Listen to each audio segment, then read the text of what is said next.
Hello.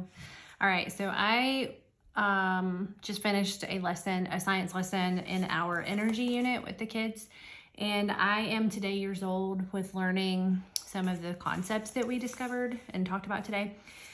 Maybe I am behind the times, but I feel like I never learned this.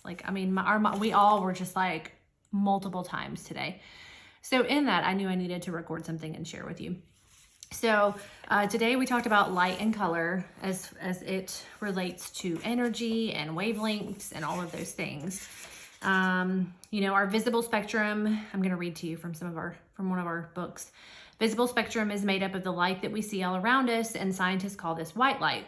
But just like if you've ever played with the prism, like we were out because there was actually a little bit of sunlight today, playing with my prism that I use in photography, bending and refracting some light. We all know that, Roy G. Biv, our light spectrum is made up of red, orange, yellow, green, blue, indigo, and violet. And Sir Isaac Newton was the first to discover about white light being made up of all of the different colors. And he discovered this. He put a prism in his glass window. And of course, when that bends the light, you see the rainbow of colors. But he then took a second prism, took that light that was being refracted and re-refracted or, bent it back. And then that other prism bent the light back to white light. I thought that was really cool. So if you're bending it and you bend it back, like it's going to go back to the same white light that we see. This is where it kind of got really, really interesting. So obviously white light allows us to enjoy the rich colors that are all throughout the world. When a ray of white light comes in contact with a material, it can be reflected, refracted, and absorbed. We discussed this in depth yesterday. In some cases, when a ray of light touches a particular surface, all of the visible light is reflected and we see the color white. Now, when a ray of light comes in contact with a surface that absorbs light, we see the color black. Some surfaces absorb all light rays except red, so the rays reflect and the object looks red. But really, the object is every color but red. The color of any object that we see is the color of the reflected waves of light. So we discussed this as far as like a light scattering and a light refracting back when we did our first gather round unit on North American birds, when we talked about the blue jay feathers. But this is applicable to everything, every object. I had to reread this because we were all like, wait, what?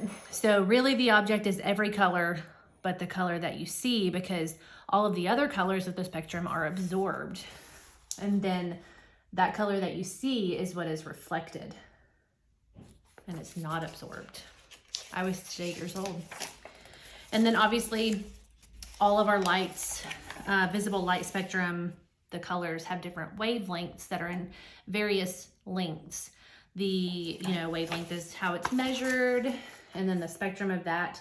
And then you have your visual, I already hung this on our science wall, the visual light spectrum. I don't know if I have that in here. Here we go. It's the electromagnetic spectrum, and where in that the visual light spectrum falls. And you can see you have light wavelengths that are as big as buildings, as big as humans, and then you have those are bigger waves, and you have the tiny ones that are gamma rays and that are, microscopic, in atoms, like nuclei of atoms and things. I don't know. It was really cool. I wanted to share.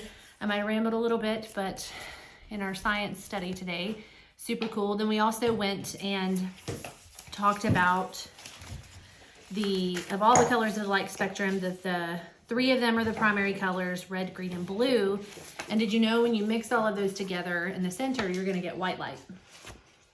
So we just did an experiment for a while with some flashlights that were covered with these colors and the shadows that they cast. And it was really, really fascinating. And then we also did an experiment about why the sky is blue. And we used light rays to go through, and the light scattering and waves and through water with milk and things like that. And it was just truly fascinating. So I know it's a little long-winded. I wanted to share. It was really, really cool. That's all. Bye.